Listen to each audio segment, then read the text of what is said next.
We're live. Friends, welcome to Be Wise Pioneers and Changemakers. I'm Ranjit Anapu, co-founder of Be Wise, and today I'm joining you from Reykjavik, Iceland. Every week, we're bringing pioneers and changemakers like Kyle Wiens, who we have today, for you to be able to learn from them, learn about them, and possibly get inspired to become a pioneer and changemaker yourself. This is the first initiative we started this year. And the second initiative is called Be Wise Collective, where we are partnering with organizations like the Asian Development Bank,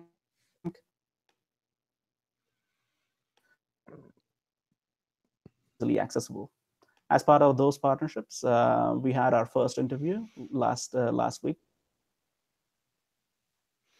We have 5 more webinars and training sessions with us for this year, which will cover topics like solutions to marine plastic pollution and electronic waste.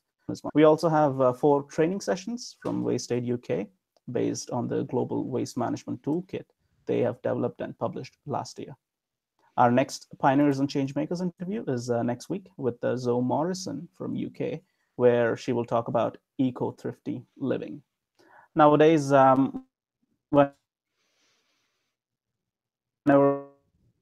our goal is to make local knowledge for solving a global challenge like waste easily available. And today we have Kyle Wiens from iFixit, who has a similar goal of making it easy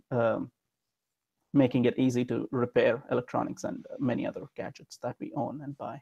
So Kyle, welcome to Be Wise. And can you tell us a little bit about your work, what you do, and how does your business work? Sure. Hey, thanks for having me on. Yeah, iFixit is a community of people that are teaching each other how to fix things. Our mission is to enable everybody in the world to fix all of their things, whether it's their iPhone or their bicycle or their car. And so we are a collection of information. We're kind of like Wikipedia, where everything that's on iFixit is created by the community. It's all public, it's all Creative Commons licensed, and it can all be improved. So if you're on the site and you're following a repair procedure and you see a problem or you have an idea for a more efficient way of doing it, you can just hit edit and improve it. Great, wonderful. Electronic waste is such a huge problem worldwide, and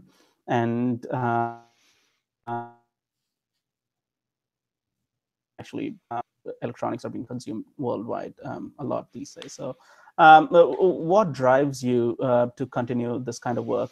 Is it the environmental pollution aspect of it, or is it the problem-solving part of it? That there is this huge problem, but no one's doing much about it, or is it just the frustration of being unable to repair the things you own? What is it? Yeah, we started with electronics, partially because that's a little bit of my background. I'm a geek. I like tinkering with electronics, but also because the amount of raw material that goes into making electronics is really significant. It's over 500 pounds of raw material to make a smartphone like this. And so if we're going to go the amount of effort to manufacture something like that, there's also a huge amount of embodied energy in it. So if you have all of these manufacturing costs, material costs, environmental impacts and externalities, fresh water impacts, greenhouse gas emissions from manufacturing electronics, and then we're just not using them long enough.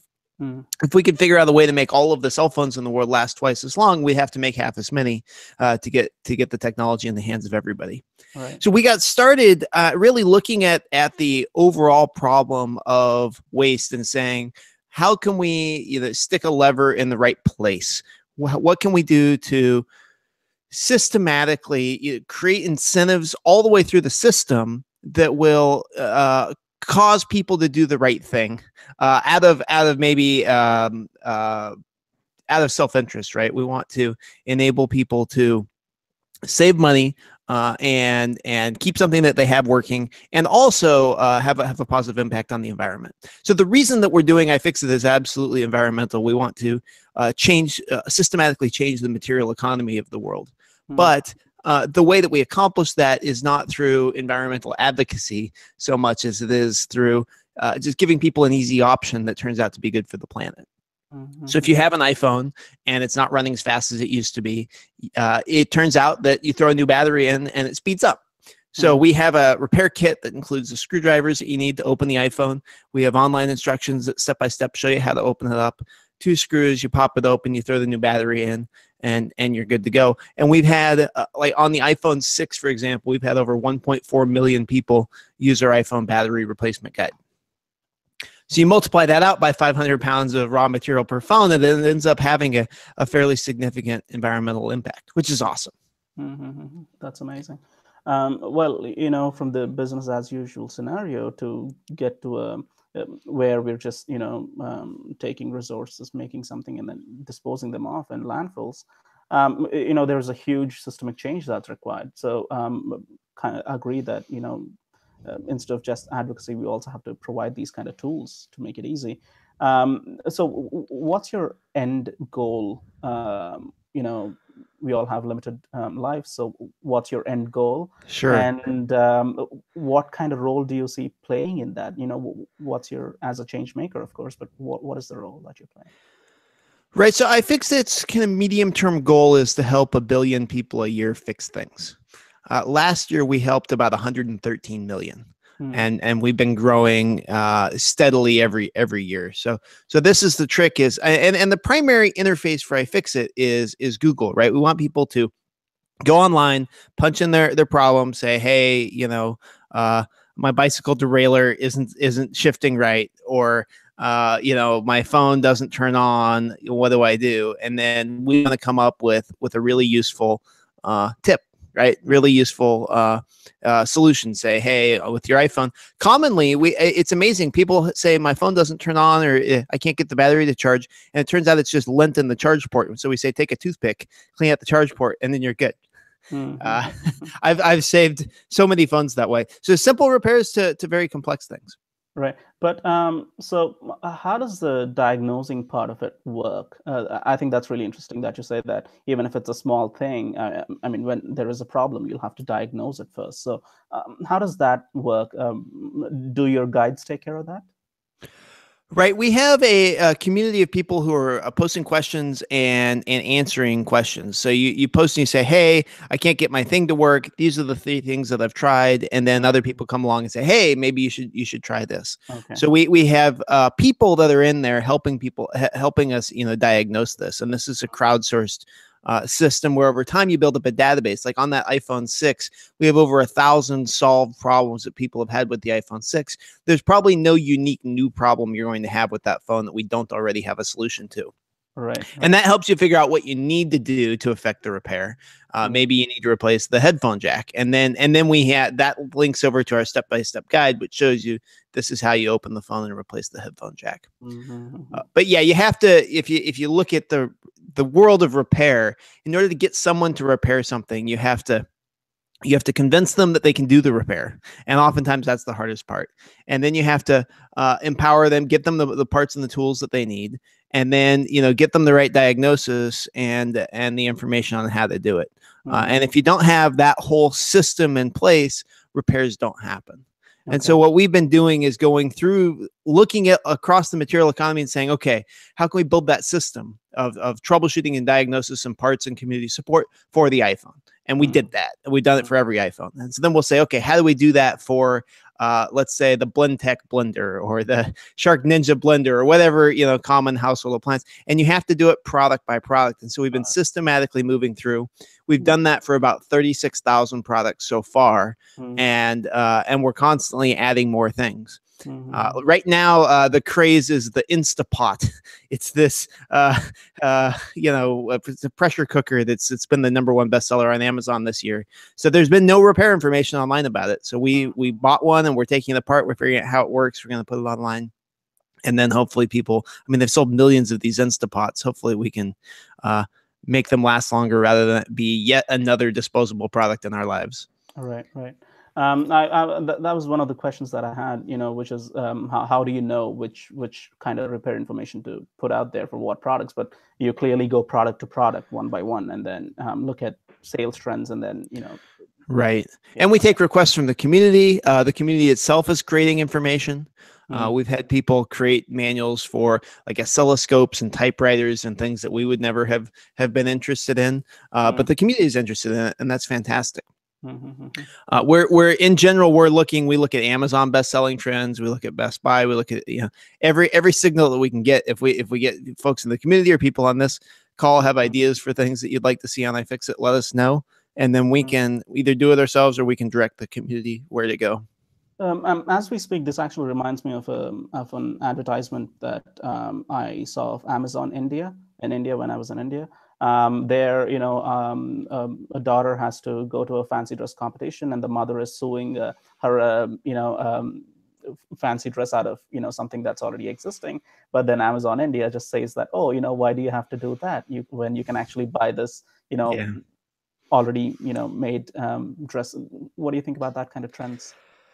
Yeah, I mean, so we're well past that in the U.S. In the U.S., it would be very uncommon for someone to sew their daughter's wedding dress.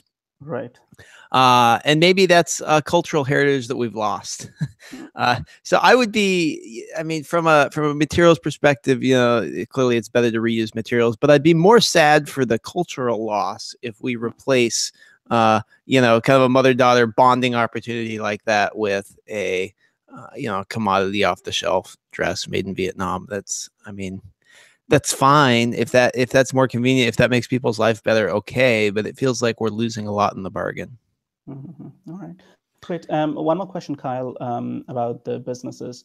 You intend to do systemic change, create systemic change. And when you have an organization which intends to do that, it's also important that it's funded well. So how do you do that for iFixit?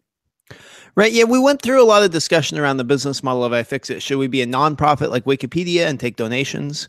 Wikipedia puts Jimmy Wales up at the top of the page every December, and they fundraise, and that's a legitimate option for us. What we realized about repair that's different from Wikipedia is you go on Wikipedia, you read about an article about elephants or Paris, and that's the delivery system, right? You've got the information. With repair, you have to actually have the parts and tools in order to do the repair.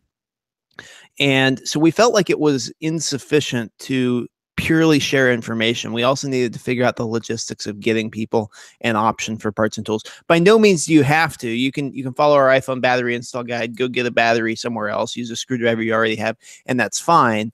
But if you don't have access to that, we provide a solution. And so we make screwdrivers like this, and we sell repair parts like this is a circuit board.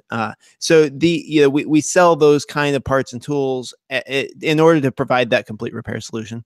And that's worked well. We're the biggest retailer of Apple parts in the US, and we sell parts for game consoles, things like Xboxes. We sell Chromebook parts to schools. It's really across the gamut. And that's been able to fund our operation. All right. And one more question about the business itself, which is, where do you get most of your audience from, and also where do most of your purchases happen? Yeah, so most of the people that come to iFixit are either coming directly, they know iFixit, they hop on iFixit and they search for exactly what they need, or they're on Google and they're searching for something busted, and then they end up on iFixit and they have a good experience. And then hopefully they come back. I'd say that's and who the audience is across the board. I mean, we have moms fixing iPods for their kids or iPads for their kids. We've got a lot of retired people that are on the site helping troubleshoot and helping solve people's problems. Hey, my lawnmower doesn't start. Well, did you clean the carburetor? This is how. And so I think, that kind of interaction, diversity, and connecting the world. The thing about repair is someone in the world knows how to solve every repair problem. It's not like we're having to invent new widgets. What we need to do is we have these pockets of repair information around the world, and we need to connect people together. In India, people are far better at doing low-level circuit board repairs than we are in the US. And so we have lots of folks in India on iFixit contributing and sharing that information. That's something that we can learn from a culture that is willing to go a little bit lower level than we are. And we've lost some of that knowledge, and so we're having to regain and retrain ourselves from what they know, and that's fantastic. All right. So, talking about different places around the world, could you talk to us a little bit about the role of city governments and in repair movements and in right to repair? Do you know of any successful examples where cities actually acted and made it better? Cities, I think, play a really key role. There's a lot of things. I mean, cities have access to the waste stream, and so you see what's flowing through. You see every time you move a refrigerator that somebody threw out because they couldn't get a tiny little temperature actuator, right? A temperature sensor, or they didn't have the tools that they needed to replace the compressor. That's a huge burden for a city to manage that. We're seeing tablets integrated into technology. So as we move, we take the world of electronics where they last 2 or 3 years, and now we're taking the world of appliances where they should last 20, 30, 40 years, and we're smushing them together. And unfortunately, the electronics are winning. Samsung has a problem with one of their refrigerators where it had a tablet built into the screen, and it had calendar integration, so you could see your schedule for the day on the refrigerator. 2 years after they shipped the refrigerator, Google changed their cloud calendar API, and the cloud system on the refrigerator stopped working. And Samsung wasn't supporting the refrigerator anymore. So this fancy tablet feature on this 2-year-old refrigerator just stopped working. And so you have all these forums where there's thousands of people saying my refrigerator's calendar doesn't work. What do I do? And then like very low level technical approaches to like jailbreaking your refrigerator to getting in and fixing this problem. So I think this is an area where cities can absolutely step up. Portland is doing a phenomenal job. They have a platform called Repair PDX, and they have repair cafes that they host on a regular basis in the city where people can come and bring their broken things. And then as a community, people work together to repair them. Very common thing people bring in is lamps. And I think if you look at landfills, you probably see a lot of lamps in landfills too. People are afraid of electricity. There's just 2 copper wires, and there's a plastic insulation on the outside, but people are terrified of it. And a lamp, right? It's a wire and a switch and a light bulb. It's the easiest possible thing, but people are afraid of fixing a lamp. But they also have this emotional connection to a lamp. If you've had a lamp in your house a long time, you probably like how it looks.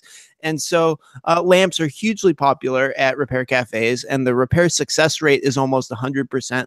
Somebody's got a soldering iron or wire strippers, and people bring their lamps and they fix them, and it's great. And it diverts a lot of waste, but it also creates a community, and it creates an awareness. And I think the diversion goes well beyond the actual like weight of the lamp, because now you've trained a consumer in a new way of thinking, and they're going to be thinking twice about everything they throw away in the future. Right. And as a result, Portland has been able to really dramatically reduce the amount of overall waste that they're landfilling over the last 10 years. It's really been a huge success story. And the Repair PDX is only a portion of it. There's other things that they've done too, but it's been hugely successful. And I also come across multiple cities doing libraries of tools, which people have been talking about that for quite a while. But instead of talking that, I have a bunch of other questions which maybe you could help us with. Can you talk to us about buyback schemes that are being implemented by large electronic retailers? We talked about it, and you said that they might not work or they don't work. So could you talk about that a little bit? Sure. Yeah. This is always a good thing when people are willing to pay money for devices. The typical American has 26 electronic gizmos in their house. And so if we can get them, like it's hugely environmentally damaging to have an old cell phone sitting in your drawer losing value, because that means that someone out there in the world that would like the cell phone is going to go and buy a new one rather than buying your used one. So anything that we can do to get these devices that are not being used away from people that aren't using them and to someone else that will use them is hugely important. This world has been pioneered by folks like Gazelle and Eco ATM, where there's actually an ATM machine. You can stick your phone in it and that gives you cash out. It's pretty cool. All of these folks are doing great work now. The Best Buys of the world and some of the carriers and the OEMs are doing that too. I think that's great. Anything we can do to get these products back and then fixed up and then resold is a good thing. We do have to be a little bit wary when the product goes back to the manufacturer. They may have incentives that don't align with the environment. I have heard cases of OEMs buying their product back and then shredding it to keep it off the market and drive more people to buy new products.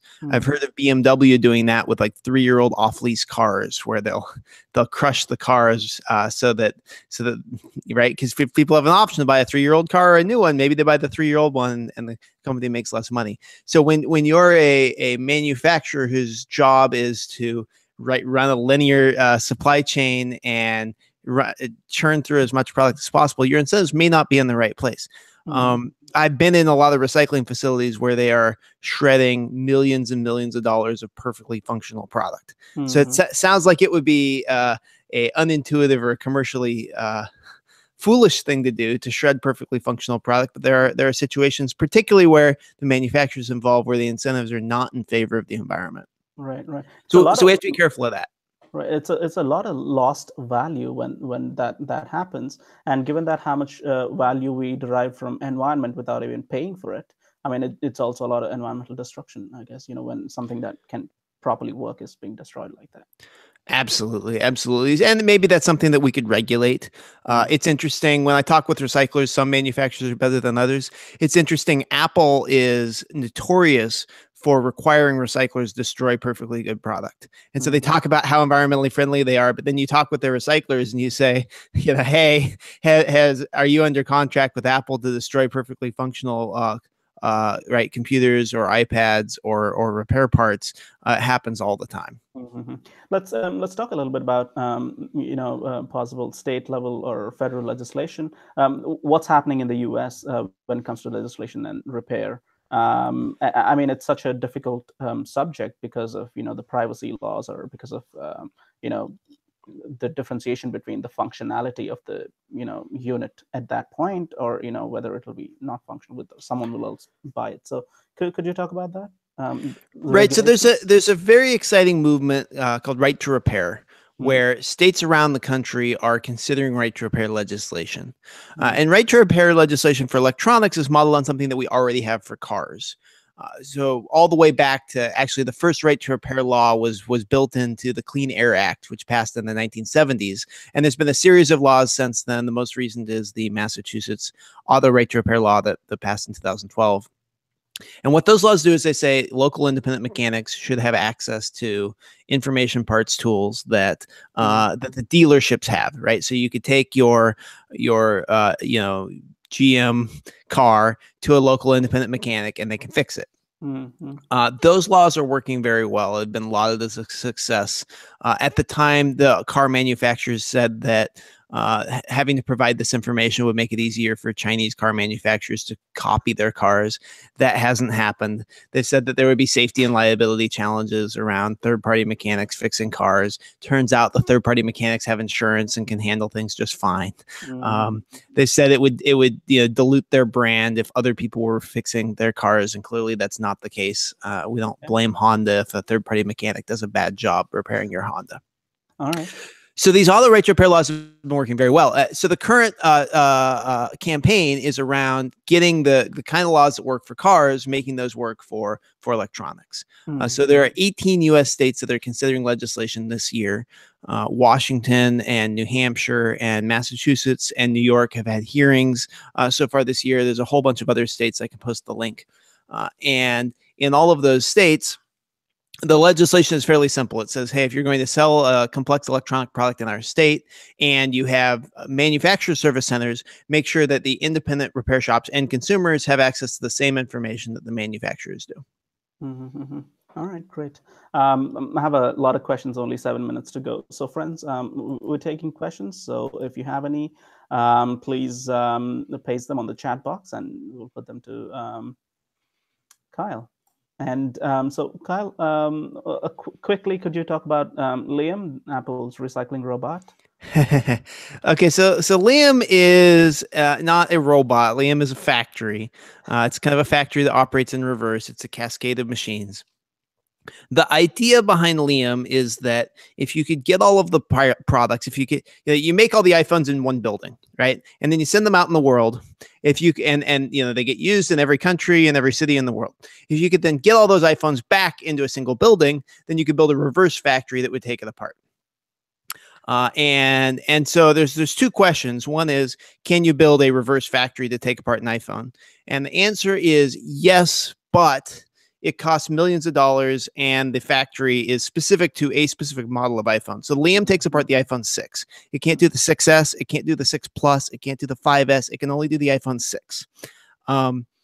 if you wanted to build a robot that would take apart the Samsung Galaxy S8, that would require a different $10 million machine. If you wanted to do a robot that would take apart LG's phone, that would be a different $10 million machine. If you wanted to do a robot that would take apart a Keurig, it might actually not be possible because Keurigs aren't designed to be, disassemblable. Well, yeah, Keurig, yeah. So, they have a lot of problem with their machines and the packaging. Yeah. Right. They have a lot of challenges. Yeah, we don't like them very much.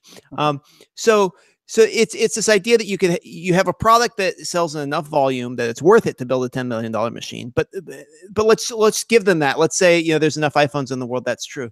Then the next question is, how do you get every single iPhone that's ever been sold back to this central building with this reverse factory in it? And that's really the problem. Is that it's not viable. There's no way Keurig can get all their old coffee machines back, and there's no way Apple can get all their old iPhones back, or even a substantial fraction of them.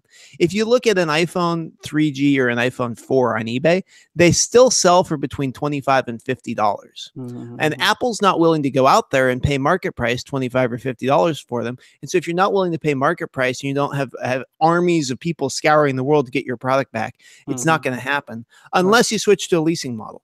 Yeah, Kyle. So let me ask you this question. I mean, we have people watching this from around the world, and there are a lot of innovators out there, ready to solve challenges. So could you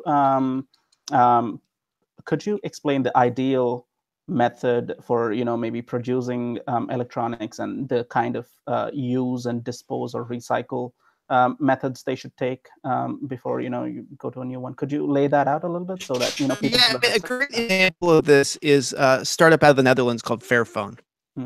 They source their materials and their minerals responsibly. They trace the supply chain upstream all the way to the mines and make sure that the product is being made in a responsible way. But then they've also designed a phone that's modular and easy to repair and upgrade. And they've done extensive environmental analysis, and they've found that it turns out if you fix a phone and it takes some material for the repair part, but it's dramatically better for the environment than recycling it and manufacturing a new phone. And then they've also worked to provide recyclers with information on how to handle their product responsibly at end of life. So I would take a look at Fairphone and what they're doing. They're doing a fantastic job. They're the only cell phone manufacturer that sells replacement parts and batteries to consumers. It's really a good thing. And I think it shows how far the leading OEMs have to go. That when you see environmental claims from them, you should take it with maybe a bucket of salt, because they're nowhere close to sustainable right now. Sorry, please finish your thought. No, I was just to say they're nowhere close to sustainable right now. Right, great, wonderful. And quickly, we have only 3 more minutes. Could you talk about 3D printing, its role in the repair movement, and the status? I'd really like to know about the status. Yeah, 3D printing is an interesting idea, and it's gone through a lot of hype over the years. And I feel like we're over the hype, top of the hype wave, and we're in what Gartner would call the trough of disillusionment, where we're waiting for the technology to pick up and go mainstream. Repair parts are challenging to distribute for a lot of reasons. One is when you make a product in the first place, you don't know which parts are going to break. So you have to guess, and you have to make a whole bunch of extra parts. And then they sit in warehouses for years. And then maybe you made a whole bunch of a part that never broke. And so nobody ever needed it. And so then you have to recycle the part. So 3D printing allows you to do just-in-time printing of parts. Super cool. The challenge is that there's only a very few portion of parts that can be 3D printed. So what we've been tinkering with is just trying to find what are those specific parts that are 3D printable. And we just launched a contest last week called Dare to Repair. And we've got $15,000 in prizes that have been put up by IKEA and Philips and HP, where they're excited. They're saying, hey, we're not sure which parts are printable, which parts are not. Why don't you guys, figure it out, find a part that you think can be printable, model it, upload the model to iFixit, and then everybody else can repair it.